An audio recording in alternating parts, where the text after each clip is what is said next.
Hey guys, this is part 2 of my interview with Senator Marty Flynn. If you haven't watched or listened to the first one, the link to that episode will be on the notes. Go and check it out, and now enjoy part 2. I want to move into a couple things you voted on here, Senator. You voted no to authorize in Bill HB 611 to authorize parents to review explicit materials in schools. Do you remember that bill? Oh, yeah. Tell us your thought process on that. You elect people on school boards. Yeah. School boards decide. They hire people that decide what is taught in school. I don't think parents should be able to ban books. A parent should be able to say To Kill a Mockingbird shouldn't be on a reading list. Okay? That's for the school administration and the teachers to decide. Period.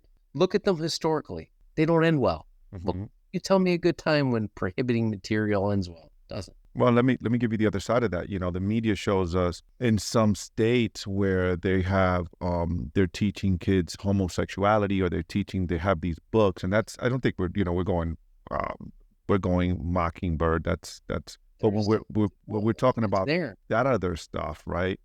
Where we're teaching. There's gay people. There's gay people. There's gay people. We can't teach people about gay people. Yeah, but I guess the question, Mike, the concern for parents is not that it's real, right? Like I have a gay son. Like it is what it is. The question it becomes, my brother's gay. Is it appropriate not appropriate? I think it's every parent's decision. Should a parent have a right to allow the government to decide whether they should be teaching our children at 5, 6, or whatever age, 7, 8 years old, or should a parent not have a right to? The parent sends the kid to school. Mm-hmm. You elect the people to choose the person that runs their schools. That's the people. Mm-hmm. You can go to a school board meeting. You could voice your concern. If there's something that bothers you, that board, if there's enough people, that board, that's what you have in a republic, in a democratic republic. You elect people to make the decisions for you. You're not involved in the day-to-day operations of a school, mm-hmm. nor should anybody be, unless you're an educator. Your job is to teach children to critically think, mm-hmm. to sift through it, see what's real, what's not real. That's what it's about. Yeah. I suppose that the opposing view to that is, if my child is going to school, well, I don't want my child to be taught about homosexuality in school. That should be my responsibility to teach my child about homosexuality. I'm using homosexuality or what, just that as a thing. It could be anything, right? But that's the hot topic right now, like homosexuality and the movement of reverse racism. Like, hey, if you're white, we're the black kids. You were victims. Well, I want my kid to know about the Tulsa Massacre, Black Wall Street. I want my kid to know. That's not taught in school. I want it to be. So what am I going to do? Go to your school board meeting.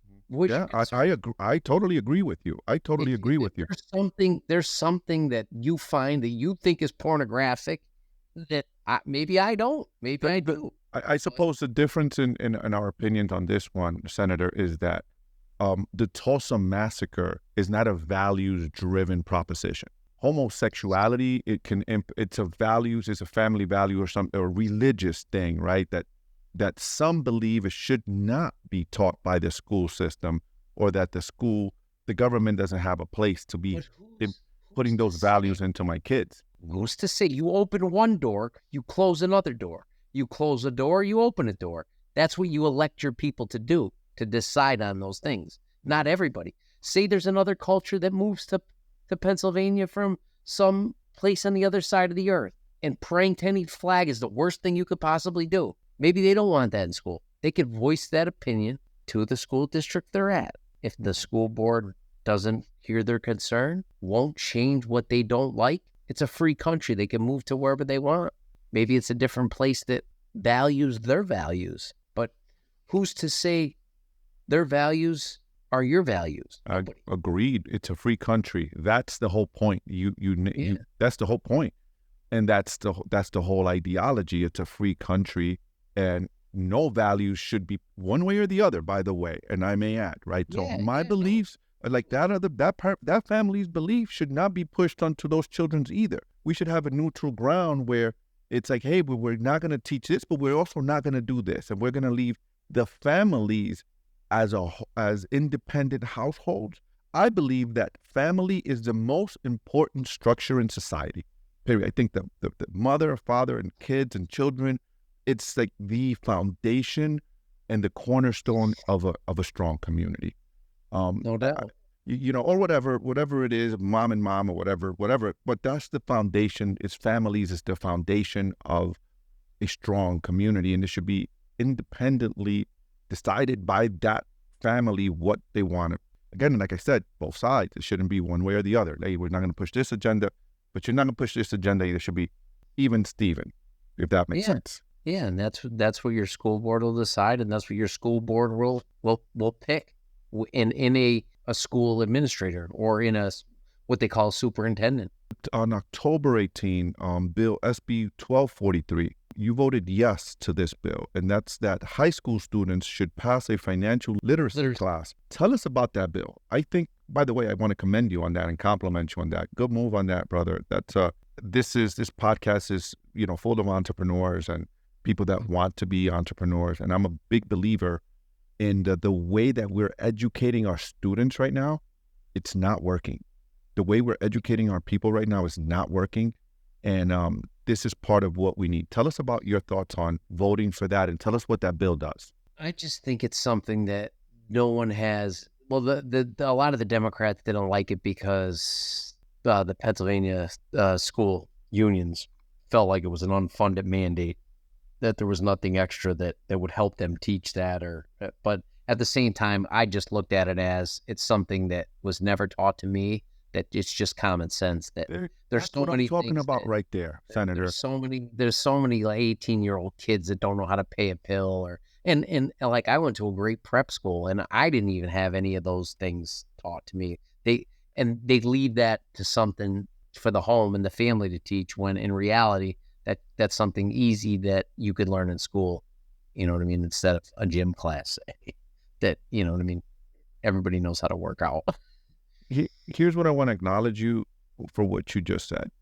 You said that a lot of the Democrats didn't like it. And I want my listeners to pay attention to what the senator just did and what he just said. He stood by something that he believed in because of his life experience. And we need people like that in office, that is not about party, or it's about like, hey, based on my experience and my own independent thoughts, I believe this to be the right thing. And it seems like to me that that's what you did based on your experience. I saw a video the other day, Senator, I will share this with you. I saw a video that my team had me do a reaction video on, and it was this 41-year-old lady. She's doing this short, and she's saying, I'm 41, I have $100,000 in student loans, I have a job, I'm barely making it, I'm a single mother, I'm on and off on food stamps, and I'm barely making it. And I have $0. At 41, she had $0 in a retirement account. And it breaks my heart when I hear that, because that's more Americans than we know, because our education system has failed us. We're not teaching people about investments and money. My fiance has $159,000 in student debt. She's a doctor of physical therapy. She makes $90,000 a year, and she can't even dent her student loans. She graduated. She owed 125. She owes 150 now. Oh, tell me how that's right. It's brutal. Like 14% government loans. 14% she's paying on them. She's a doctor. Yeah, and she can't save anything. She can't even get ahead. Yeah, it's absolutely it's hard. We have a system it's setting up our kids, our society up for failure. This current education system, in my opinion, it's setting up the current education system is setting people up for failures, and young people. It's not working. And I think a lot of it is partly because of this issue that we just discussed. We're not talking about money. We're not teaching people about finances. But a lot of it is because we have a capitalist mindset. because we want everyone to go to college and make as much money as they can, and that's the only focal point in the world, when in reality, they'd make more money if they went to become a welder, or they went to become plumber. an You know how much I HVAC. paid my plumbers and electricians, man? It's insane. 150 to walk through the door. Walk through the door. Insane what I pay these guys to do work for me. But the reality is that's a mindset, that American mindset, that you need that 4-year degree to go to be at the Wolf of Wall Street, to go be a, you know what I mean, an entrepreneur. It's just a way of life since the 80s. I would say it's kind of been like that everybody chases the dollar, or what they think will get them the dollar, when that's not really the reality. You know, it becomes like some kind of pseudo message to people. You know, I have to do this, I have to go get a degree, when in reality you would have been better off, you know, picking up a trade and hitting the streets with your own business. Yeah, an electrician, a plumber. I mean, in our schools, I have to say, in our area, our community colleges are really, really switched gears and have changed and started to adapting to the labor market, because there are so many jobs that just aren't filled because our labor market isn't ready for it. And the community colleges like Lackawanna College,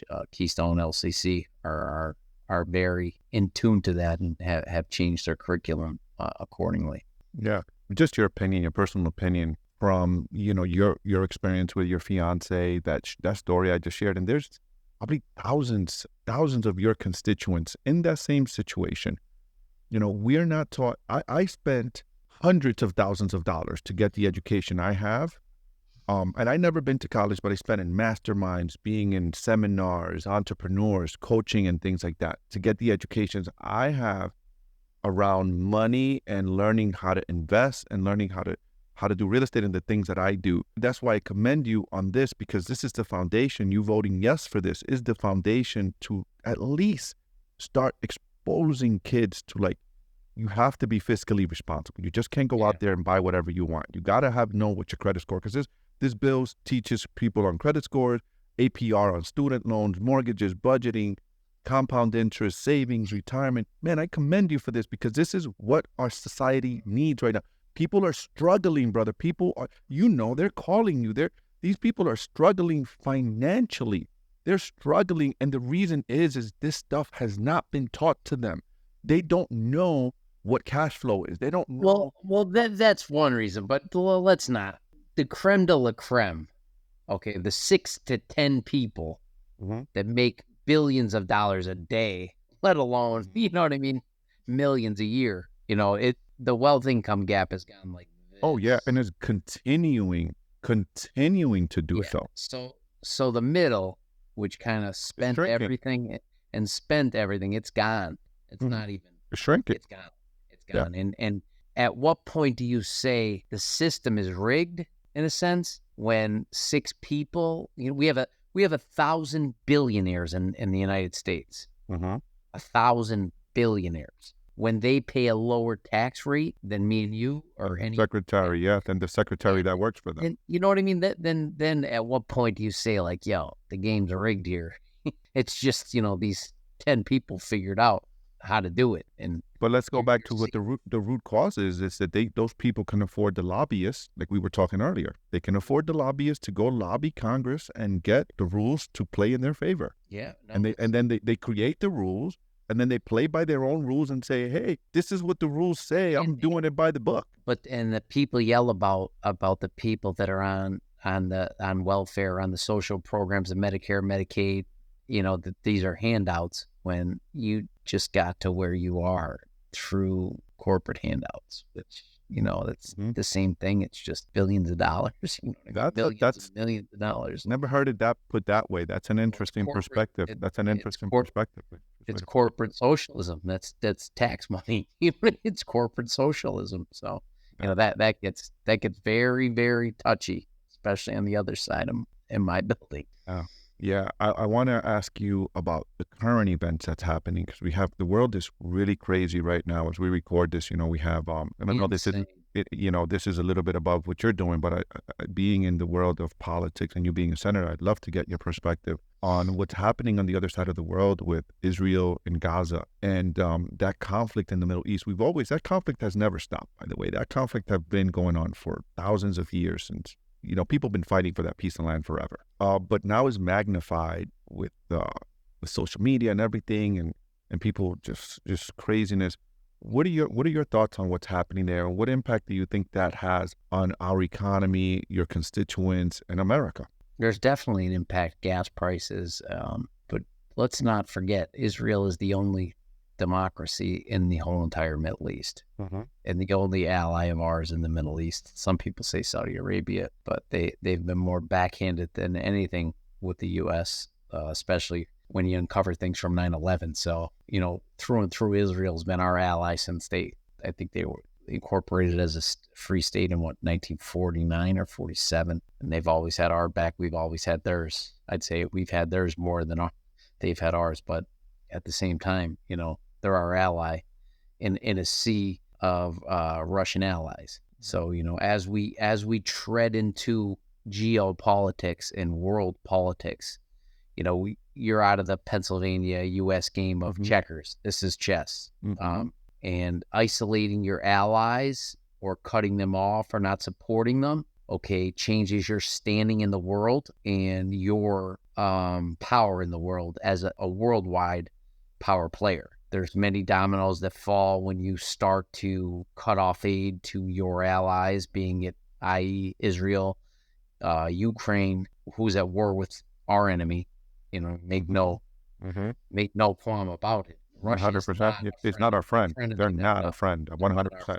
And either is China, as we've seen over the past 10 years, and the Chinese 50-year plan. When you start to wade into the political thing, do I like the way Netanyahu has literally turned it into a parking lot over there, killing women and children? No, that is wrong. But at the same time, they literally just flew little helicopters into Israel and just started massacring families. Yeah. People forget that, man. People forget. If someone punches you in the face, guess what? You might get me, but I'm going to get you back. Yeah. It's like us. It's like the way I put that is like you and I in our backyard having a barbecue. You're with your family, I'm with my family, and we're just hanging out, our extended family. We're just having a good old time, eating, dancing, and some terrorist groups starts killing and shooting us. Like, should we lay down?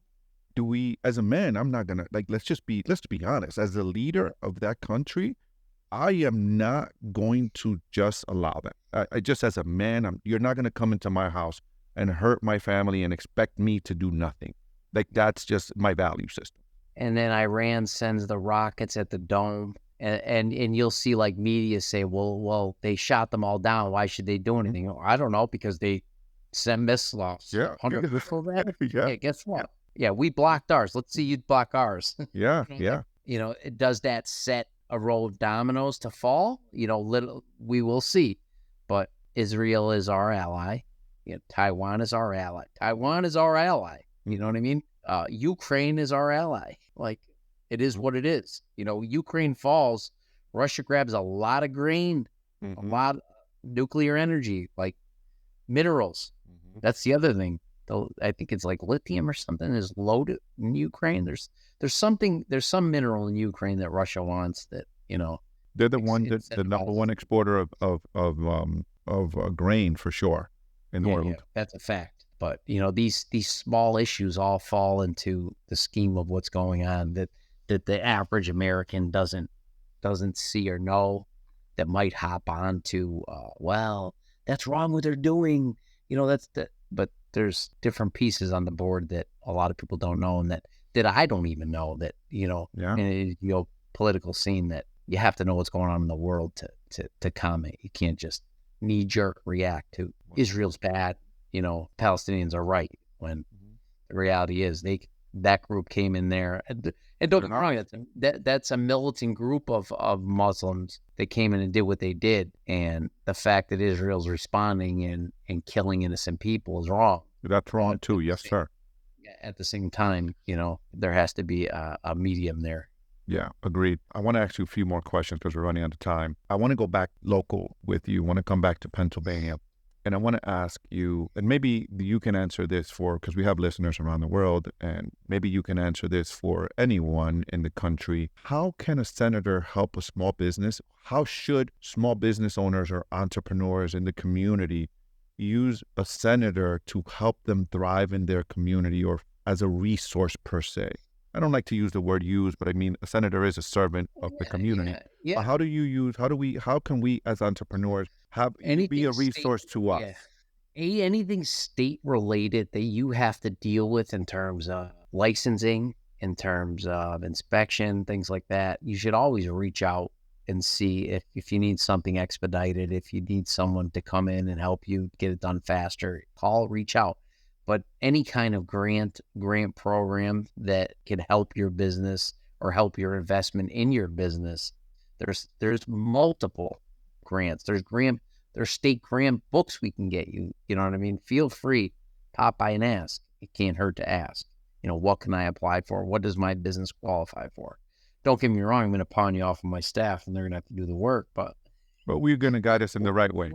Yeah, we'll guide you in the right way and help you along that path to see, what you might not qualify for anything, but you might qualify for grants.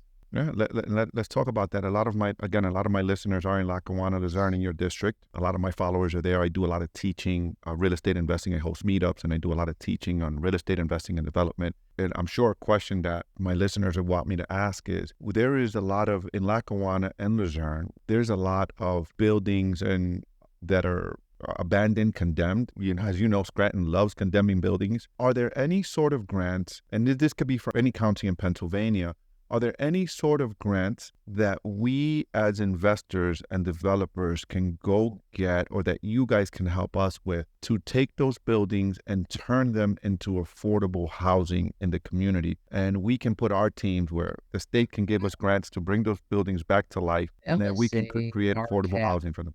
The matching grant with RCAP, but you run into issues with government, like what do those areas want in those areas? A lot of times when you get into affordable housing, they don't want to see affordable housing.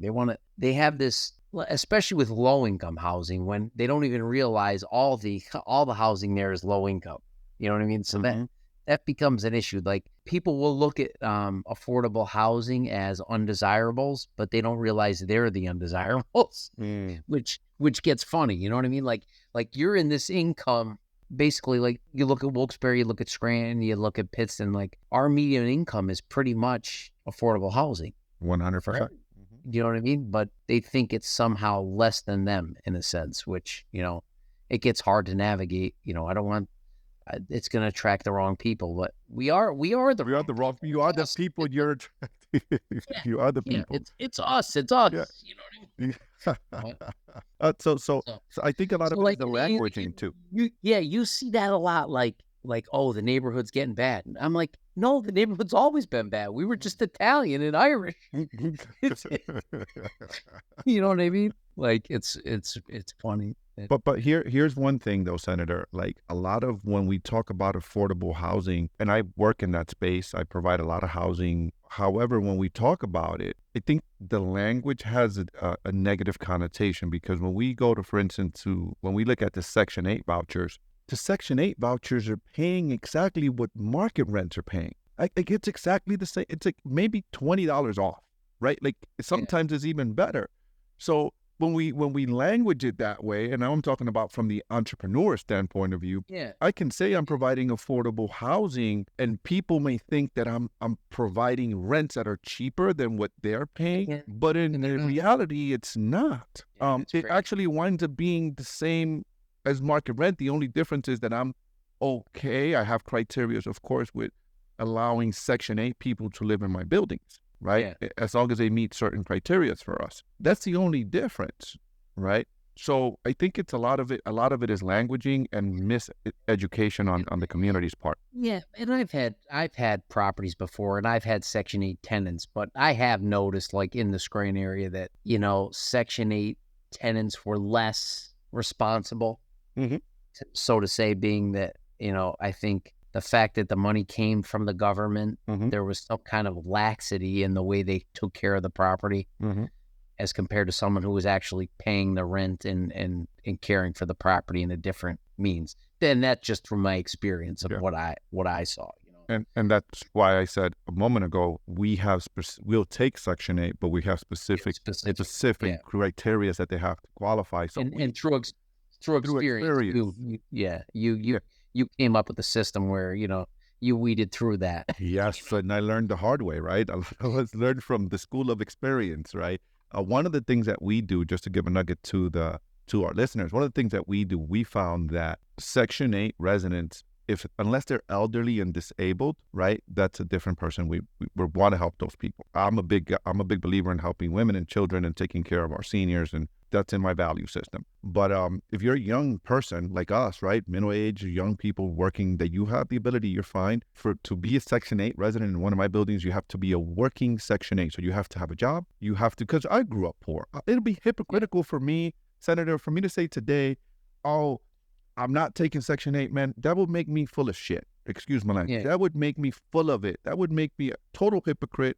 It's like I grew up on Medicaid. I grew up on food stamps. My mom worked at a factory. I slept in the kitchen and the floor. Like, dude, like this is who I am. So, but what I have noticed from experience is, if you are a working class person and you're trying to better yourself, I want to help you. I want to give you nice, good, clean home to come home to. I want to be able to provide that for you. I want to be great tenants, right? Right, great tenants. Yeah, that working class that's doing the best they can. They got a job now. If you just like, hey, I don't work Section 8. I'm not interested.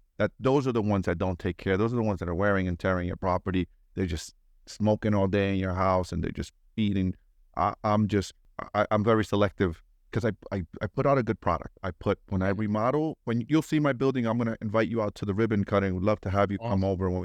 Everything's new. It's basically a new building. That was a crack house, basically. Turning that building into the nicest building on that block. And I want to improve that neighborhood. I want to buy the lot across the street and provide parking and build. And I want to continue to improve the community. Thank you for doing that. Yeah, you're welcome. You're welcome. And we need to hear that. Like we need to hear that from people like yourself, people that are running your cities, man. We are coming into your cities and making it better. And we need to partner up with you. You need to partner up with us and welcome us and show us appreciation, because we're putting a lot of money to provide quality housing for people in the communities. And a lot of times it goes unnoticed, and a lot of the cities, and this is not you, but a lot of the cities make it difficult and challenging to do business there. That's, like I told you, it's something I try to stay out of unless there's a huge issue, and then, I'll get involved.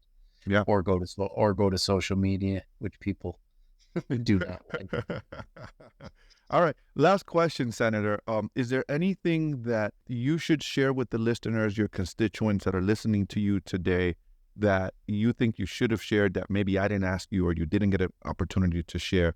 Is there something that would bring a tremendous amount of value to our listeners? That I just tell everybody, a lot of people I don't play politics. I don't do politics. Well, my message to them is, if you don't do politics, politics does you. So remember that. Be more specific. How does politics do you if you don't do politics? And when you say you don't do politics, you meaning you don't vote, or you're not paying attention? You don't vote, you don't pay attention, you don't do politics, you don't get involved in that. There's things and issues that go on behind everyone's back if they're not involved, that will affect their lives. Like you said, like you brought up before, the books and reading material in your school. If you don't elect the school board that has the same values and belief system as you do, all of a sudden there's a belief system that runs contrary to what you think. Very good point. In your children's school, that's putting people in positions that have different viewpoints and share different values than you, that run contrary to you. And you might not like that, but that's life. That's part of being in a democratic republic. But you know what I mean? If you're involved and you get people elected, or you make your voice heard at meetings, things change. They just do. When people are involved, things change. I'm just talking like a regular guy, right? Working class, the working class, middle America. You got the average family struggling, right? Especially in our areas, right? And a lot of times we don't have the time as just a regular working class, right? The middle America, we don't have the time. We're running to take the kids to soccer, going to work, doing, the minutia of the whirlwinds, we call it, the whirlwinds of the day. What advice can you tell them, or what resource could we give them so just people can stay, hey, is there a website or somewhere where I could go? Look at this. You have more information at your fingertip since the beginning of your genetic pattern of who you are. You have it at your fingertips in one click. Ask questions. Ask questions about the questions. Critically think about the questions. We have more information being processed in the last minute than was processed from that minute to the beginning of time. Think about the exponential pattern of that. Technology is advancing faster than we are. It's important that everybody questions everything right now. And don't believe what you see. Don't believe what you read. Question it and make an informed decision as to what information is presented to you, because we're in a live digital age right now where everything is right in front of your eyes and is one moment away from being looked up. But at the same time, what you're looking up might not even be true. So you have to do your due diligence. And no matter what you believe, always look at the counterpoint. I am a Democrat. I believe in the middle class. I watch CNN and NBC, MSNBC. But guess what else I watch? Fox News. You got to, because you gotta be open to see if there's something you're not seeing. I do. And you know what? I believe you, Senator, because I looked at how you vote. And even in this conversation, you have some stance and some values and some things, and that's okay.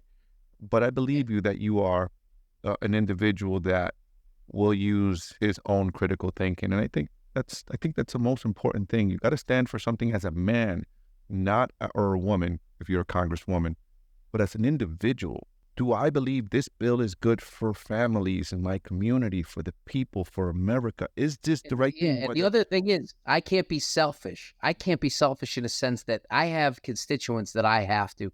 If the feeling of my area that I represent runs counter to what I think personally, if it's not a moral thing, I'm going to vote for what my constituents think.